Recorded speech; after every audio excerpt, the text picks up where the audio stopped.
Welcome to True Crime, the Untold Stories.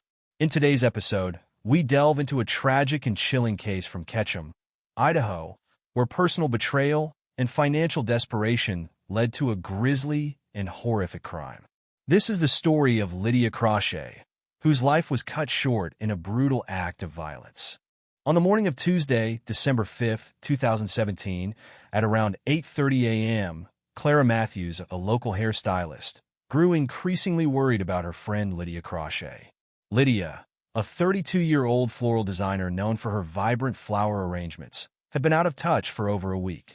Clara, who lived just a few blocks away, had tried calling and texting Lydia multiple times but received no response. Concerned that she had not heard anything from her friend, Clara decided to visit her home. Lydia's home, a charming house with sun-filled living and dining rooms, seemed unusually quiet when Clara arrived. The driveway was empty, and the front porch light was off, adding to Clara's unease. Clara knocked on the door and called out for Lydia, but received no answer. After waiting for a few minutes, she decided to call the non-emergency police line to request a welfare check. The dispatcher listened to Clara's concerns and sent officers to Lydia's residence to make sure everything was all right. The police arrived at the house about 30 minutes later. Officer Jake Threadgill was the first to respond. He approached the front door, which was unlocked. Upon entering the home and announcing himself, he was immediately met by Henry Crawshay, Lydia's 37-year-old husband. Henry appeared calm, but somewhat aloof. Henry told the police that Lydia had left him about a week ago. He explained that she had packed her belongings and left for an unknown destination, saying that she was leaving him for good.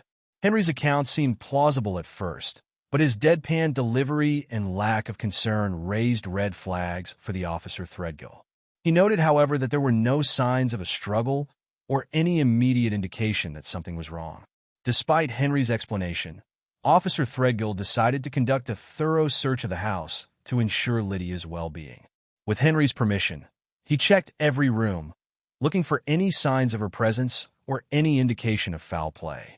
The search turned up no immediate evidence, but the police took note of Henry's statement and began documenting his findings. Officer Threadgill left the house with plans to follow up on Lydia's whereabouts. As the police drove away, Clara, still worried, waited outside, hoping for more answers about her missing friend.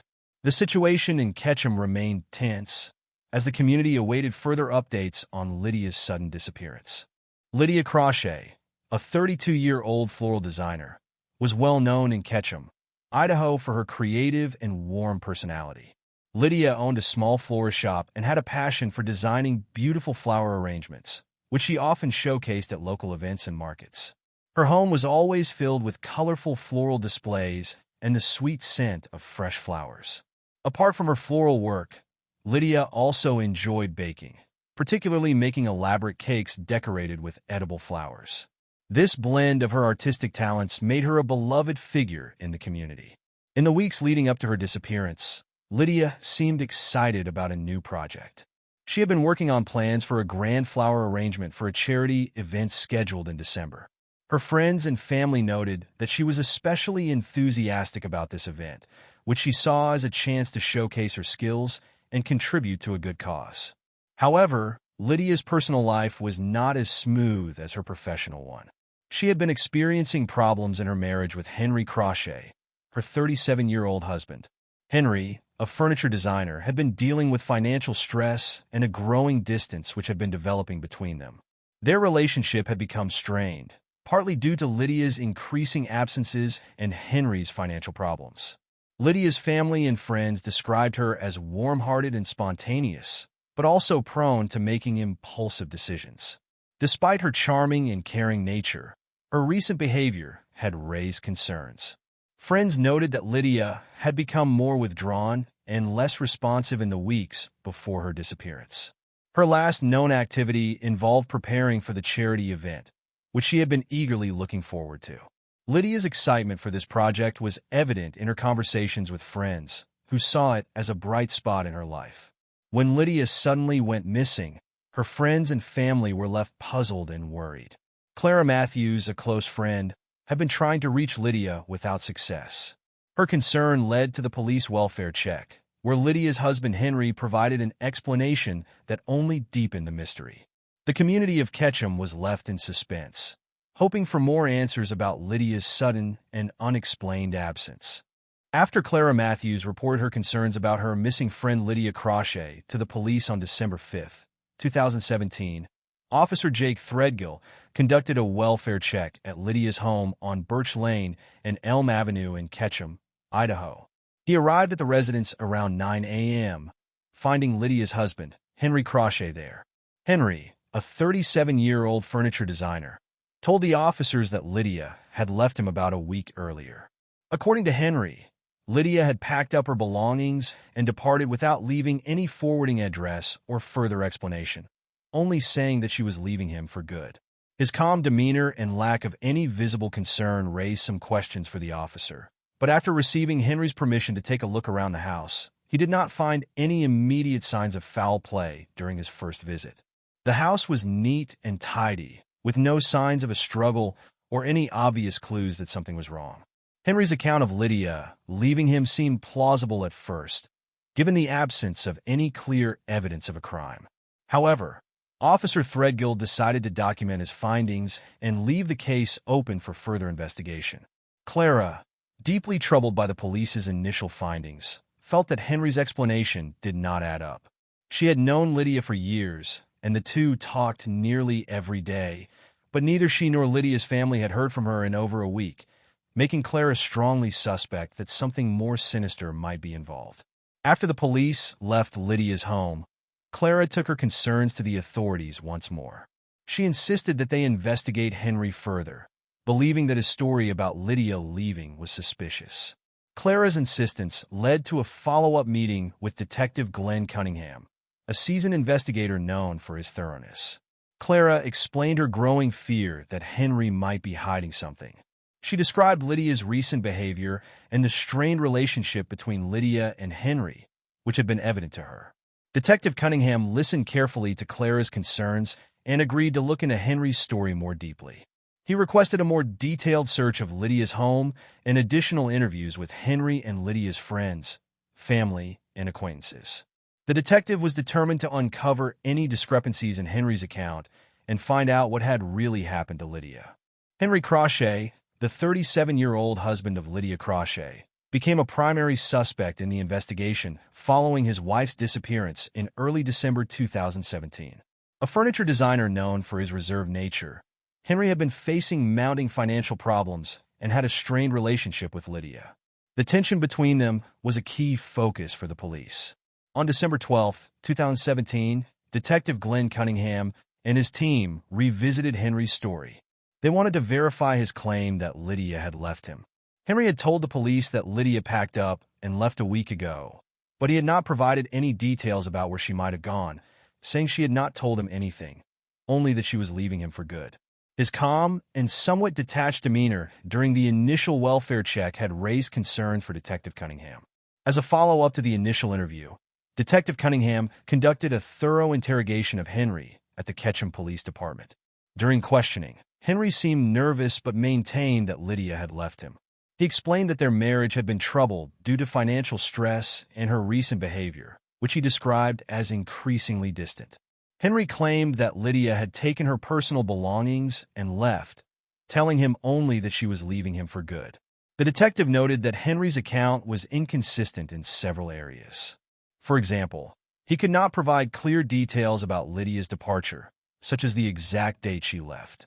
Additionally, Henry's explanations seemed rehearsed, and his lack of emotional response raised further suspicion.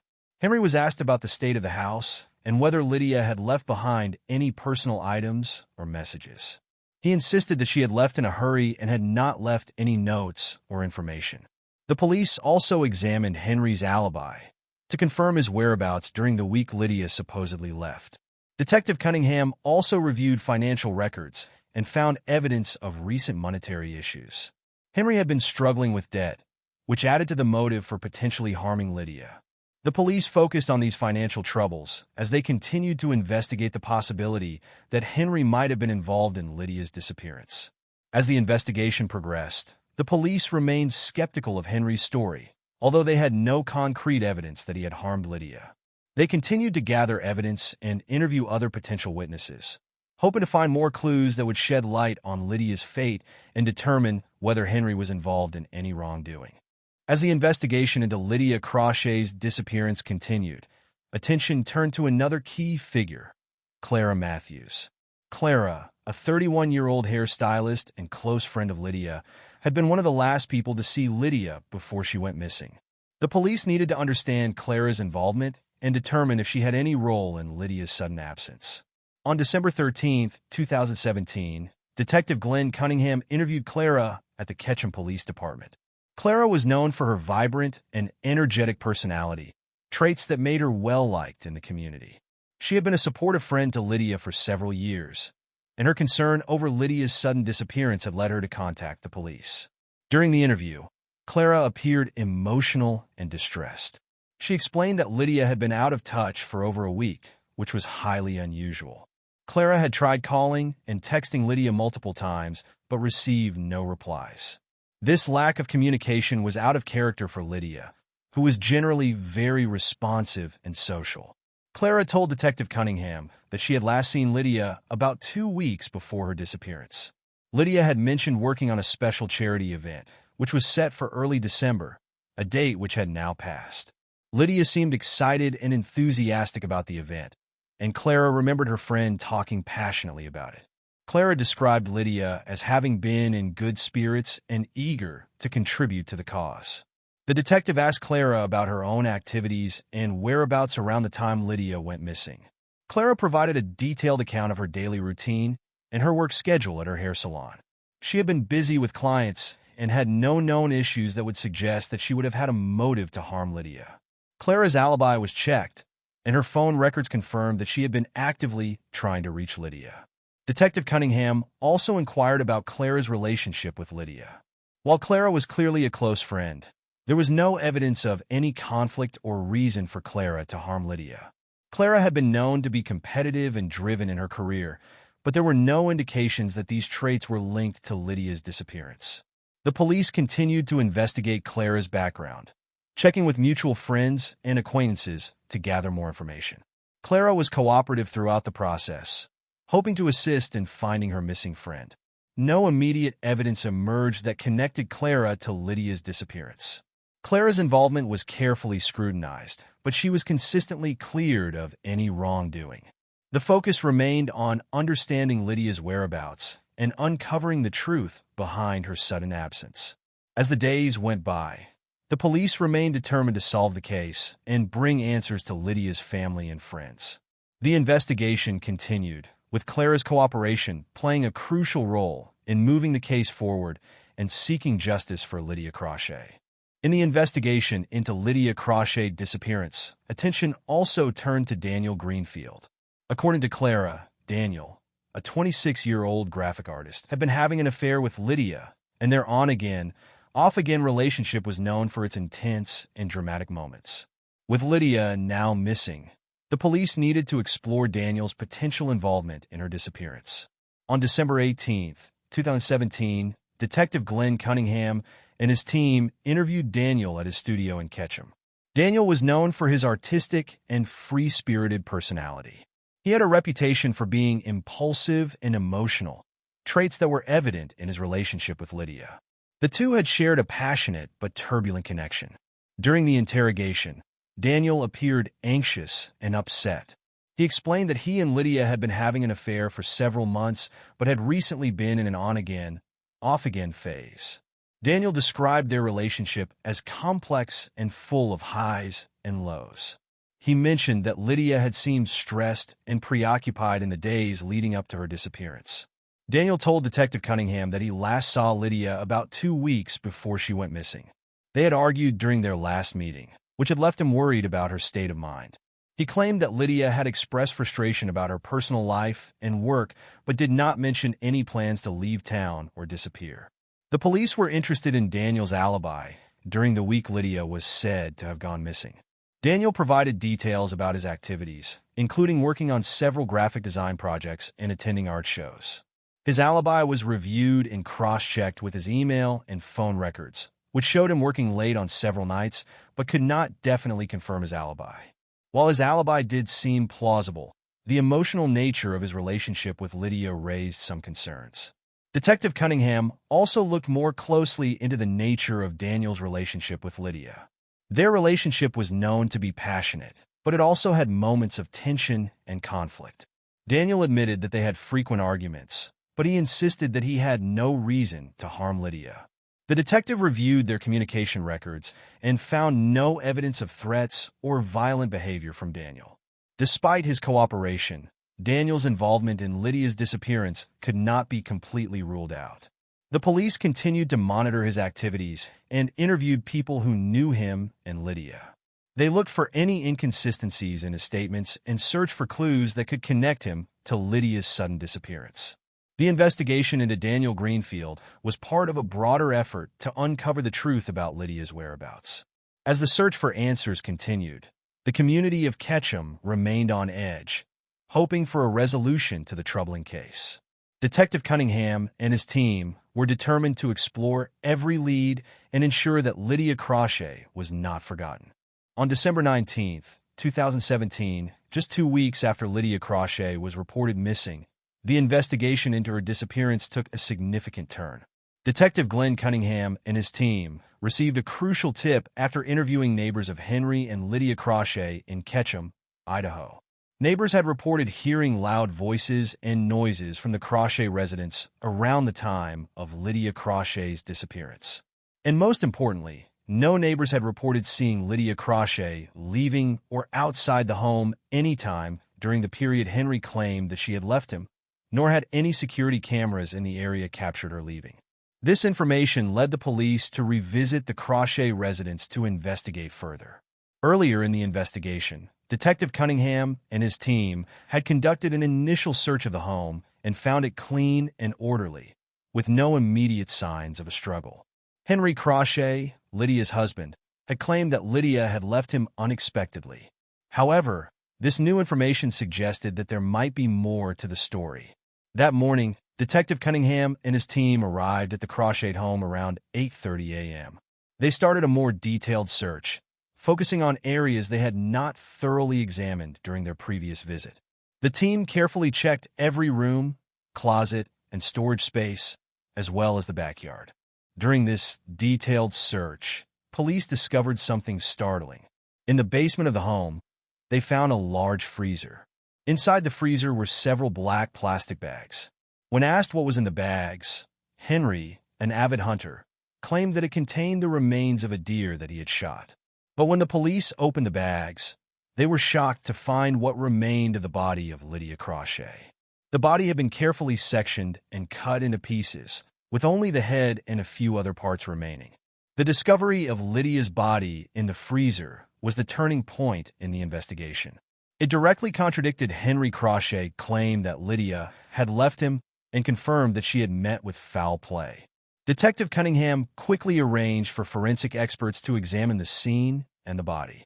A more intense search of the property was also undertaken, which revealed an even more gruesome detail. While searching the refrigerator and freezer in the kitchen, police found more parts of Lydia's body, which appeared to have been cut up, cooked, and at least partially eaten. They collected samples for further analysis and began to piece together how Lydia's body ended up in the freezer. Using luminol to detect blood traces, the forensic team found evidence of a trail of blood leading down the stairs into the basement, which helped them understand the sequence of events leading to Lydia's death. The discovery of Lydia's body in the freezer also prompted the police to immediately take Henry Crawshay into custody. He was taken in for further interrogation, and his initial story about Lydia leaving him was now in serious doubt. The police conducted additional interviews with friends, family, and neighbors to gather more information about Lydia's life and relationships. The community in Ketchum was shocked by the turn of events, and the investigation became the focal point of local news.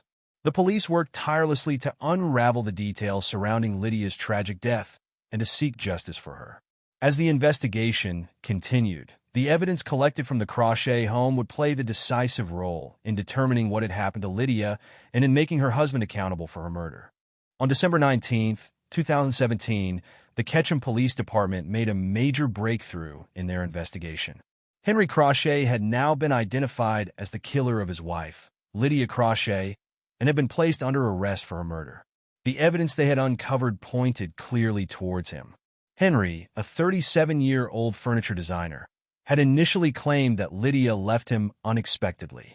However, the discovery of parts of Lydia's body in the freezer of their home contradicted his story. Lydia's head had been recovered, and the forensic evidence showed that Lydia had been killed by blunt force trauma, and Henry's attempt to cover up the crime had become evident. On the morning of December 19th, Henry was brought back to the Ketchum Police Department for further questioning. Detective Cunningham and his team had carefully reviewed all the evidence and were ready to confront Henry with their findings. Henry appeared nervous and agitated as he entered the interrogation room. Detective Cunningham began the questioning by presenting the new evidence. He detailed how Lydia's body was found in the freezer and how a trail of blood was discovered leading into the basement. Henry's demeanor changed as he realized the gravity of the situation. He initially continued to deny any involvement, but gradually became more defensive. After hours of intense questioning, Henry broke down and confessed. He admitted to killing Lydia during a heated argument. According to Henry, he had been overwhelmed by financial stress and the recent discovery of Lydia's ongoing affair with Daniel Greenfield. Their argument had escalated, and in a moment of rage, Henry struck Lydia with a heavy object, causing her death. And in a shocking turn, he also admitted that he cut up her body and placed it in the freezer and began eating it in an effort to cover up his crime. Following his confession, Henry was formally arrested and charged with first-degree murder. The police were thorough in their approach, making sure to gather all necessary evidence to build a strong case against him. Henry was taken into custody and booked at the Blaine County Jail.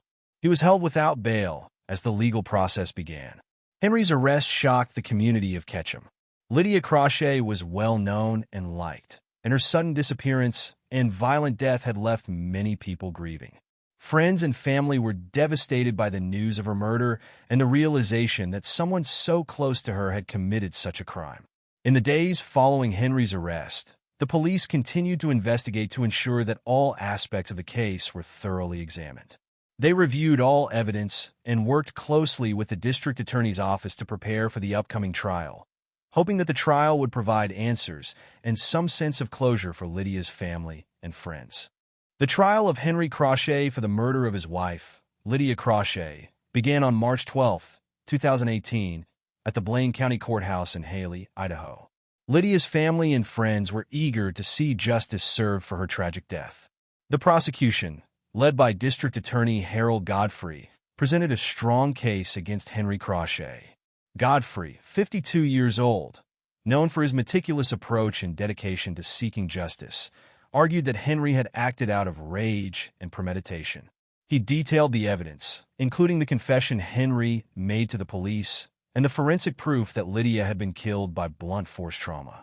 He also laid out the horrific details of the aftermath of the murder, in which Henry cut up, stored, and began eating Lydia's body in an effort to cover up his crime. Godfrey emphasized the brutality of the crime and the betrayal involved, given that Lydia was killed by someone who should have loved and protected her. The defense was represented by 43-year-old defense attorney Walter Midland. Midland was known for his calm and strategic approach to the law. During the trial, he argued that Henry had acted under extreme emotional distress and mental instability. Midland claimed that the combination of financial problems and the discovery of Lydia's affair had pushed Henry to a breaking point that pointed to mental incompetence. He argued that while Henry's actions were reprehensible, they were not premeditated and should be considered as a crime of passion. Throughout the trial, emotional testimony came from Lydia's friends and family. Clara Matthews, Lydia's close friend, testified about Lydia's vibrant personality and the close bond they shared. She spoke about Lydia's excitement for her charity work and her love for baking and floral design. The courtroom was filled with a somber mood as Clara and others recounted their memories of Lydia and the impact her death had on their lives. Henry Crawshay appeared subdued throughout the trial. He sat quietly as the evidence was presented and did not take the stand to testify in his own defense.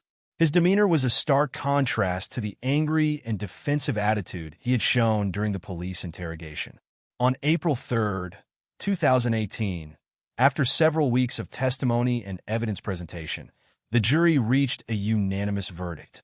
Henry Crawshay was found guilty of first-degree murder. The jury's decision was met with a mixture of relief and sadness.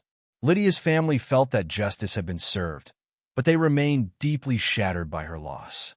During sentencing, which took place on April 19, 2018, Judge Marcus Goodman sentenced Henry Crawshay to the death penalty. Judge Goodman's decision reflected the severity of the crime, including the brutal method in which Lydia was killed and the exceptional depravity Henry used in an attempt to cover up his crime, as well as the impact it had on Lydia's family and the community. The verdict and sentencing provided some sense of closure for Lydia's loved ones, though the emotional scars from her death remained.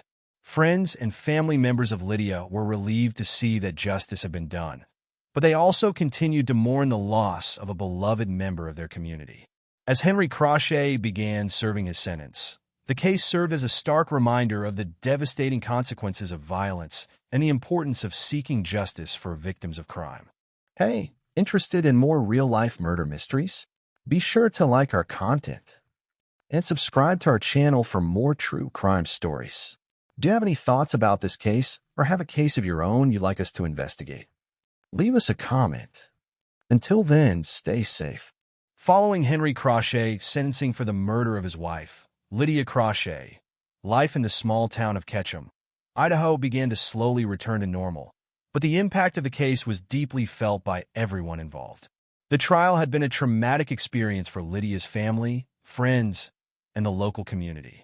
Lydia's family, including her parents and siblings, struggled to cope with their loss. They found some comfort in the fact that Henry was held accountable for his actions. Lydia's parents, who had always been very supportive of her, were devastated by her death. They made efforts to honor her memory by setting up a charitable fund in her name. The fund aimed to support causes that Lydia was passionate about, including floral design scholarships and local food banks. They hoped this would be a way to keep Lydia's spirit alive and make a positive impact in the community she loved. Clara Matthews, Lydia's close friend, also had a difficult time moving on.